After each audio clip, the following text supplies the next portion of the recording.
Hi, everyone. Welcome to another edition of your Daily Five. My name is Chris Kimble, founder of Kimble Charting Solutions, and today is December the 2nd. I hope all of you had a wonderful adjusted Thanksgiving, and I wish all of you upcoming happy holidays.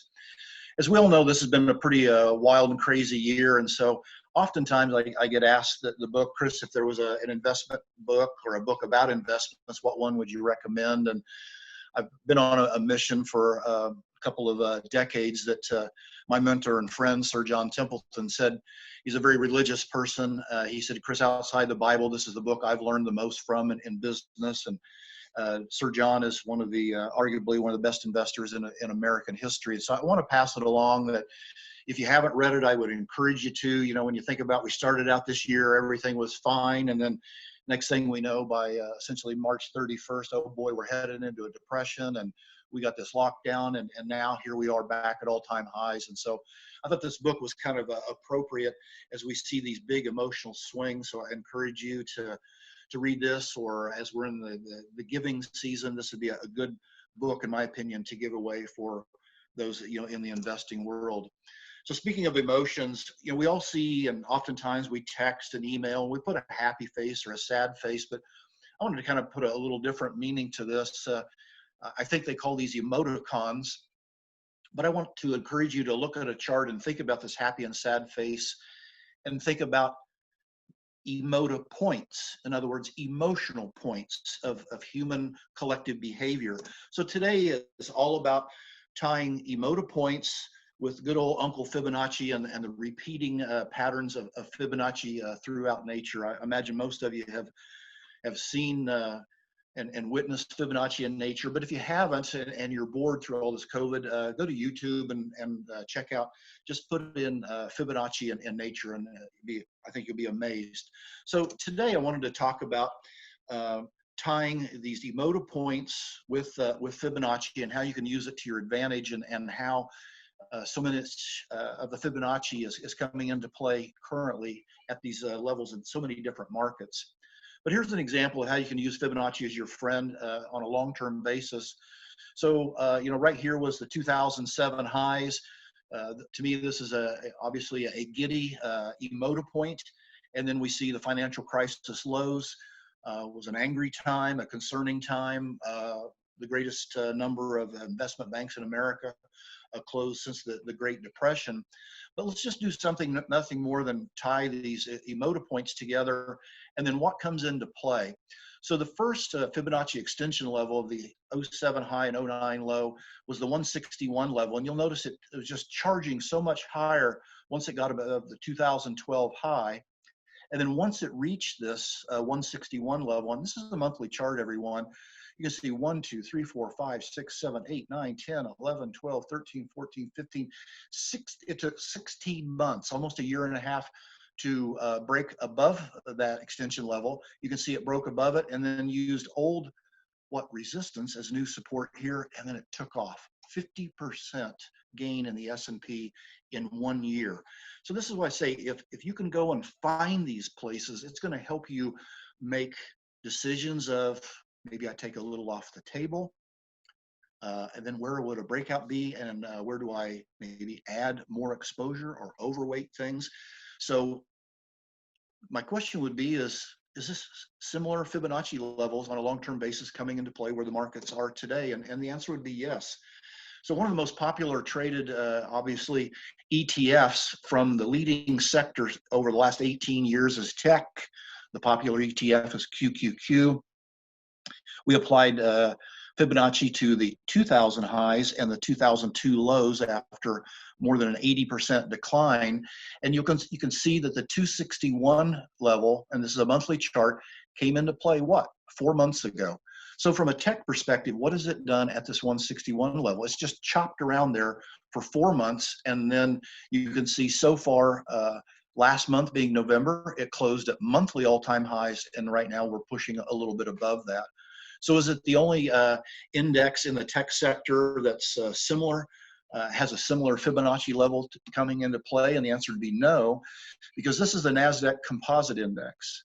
The prior chart looked at about 100 stocks, and this one looks at I think over 2,200 stocks, that you'll see a very similar situation taking place with the Fibonacci extension level.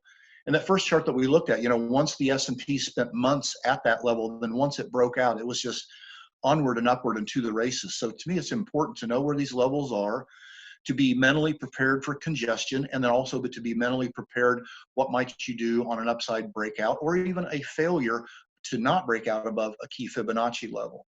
We can now move to the transportation index. We applied Fibonacci to the 2002 low and also essentially the 2007 and the 2011 highs.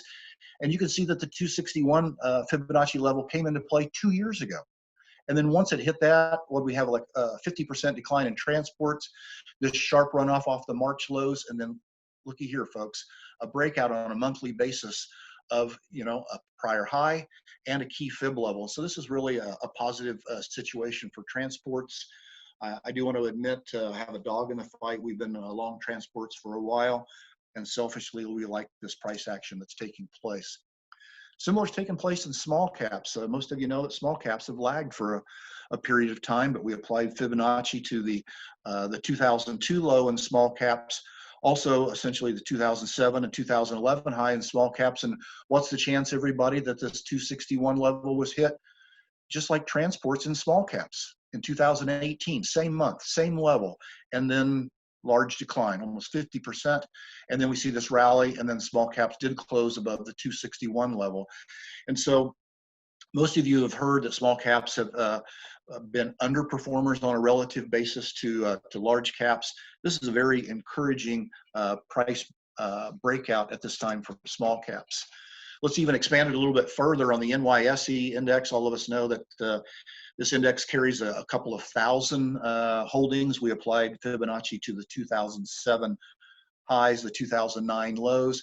Same as it hits this 161 extension level early this year, falls back down, and now we're making a run at it again. So as you start broadening things out, this is a key price test for the NYSE. So if the broadest of, I know the Wilshire 5000 is even much broader than this, but from a broad market perspective, folks, if we get a breakout to this upside, it's very positive.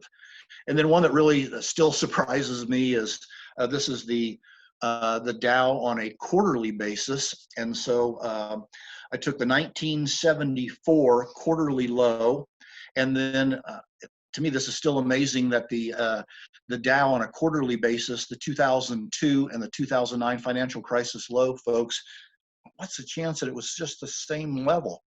So we applied Fibonacci to the 74 lows and the 2002 and 2009 lows, which comes in on the Fibonacci 423 extension level.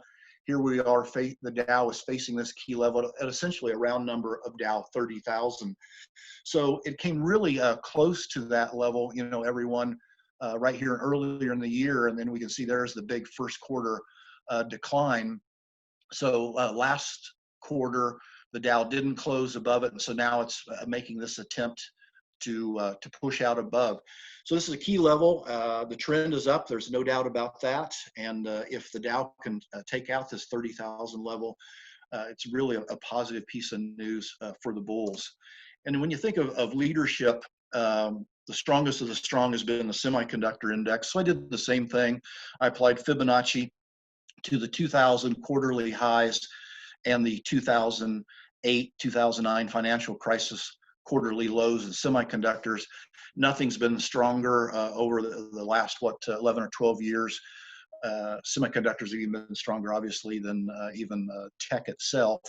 And so semiconductors are facing the 261 level, just a couple of percent, above us. So again, watching SMH and how the semiconductors do is a really important level. And does this only apply to stocks, and as we all know, that's a loaded question. The answer is no.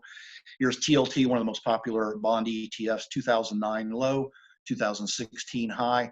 Look here in March, everyone, it hits the 161 level, has one of the largest monthly bearish reversal patterns in bond history, as momentum is the highest in a couple of decades. And now we see TLT, pushing lower and attempting to break support. So a lot of opportunities are out there. If you can just know where these key fib levels are, our customers really love seeing these because it helps them make long-term and short-term strategic action. So in closing this, happy holidays to everyone. We are offering a 40% discount. You can check it out at the yellow box above. Take care, everyone. Bye-bye. Hey, Grayson Rose here with StockCharts. Thank you so much for watching. I hope you enjoyed that video. If you did, consider giving it a like down below, maybe leave us a comment, and if you're new to the channel, you can subscribe at the link up above. We're gonna bring you daily content from an incredible collection of technical analysts and financial experts.